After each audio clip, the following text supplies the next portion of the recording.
Find the area of rhombus if its vertices are 3, 0, 4, 5, -1, 4 and -2, -1 taken in order. See, here we are given the 4 coordinates of rhombus. So let me take A 3, 0, B 4, 5, C -1, 4, D -2, -1. So let me remind you one more thing.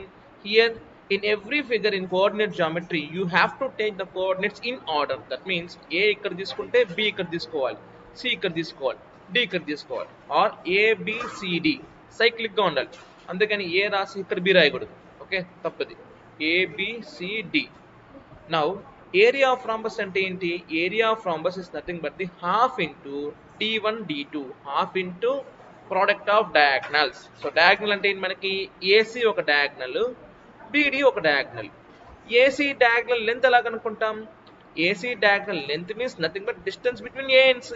So we will write A here and C here, and we will use x2 minus x1 whole square plus y2 minus y1 whole square under root. So this will be our basic distance formula.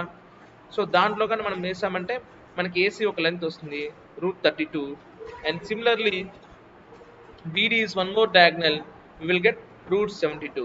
So if we can simplify it, half into √32 into √72, we will get 24 as the answer, right? And this is how we will find the area of the rhombus.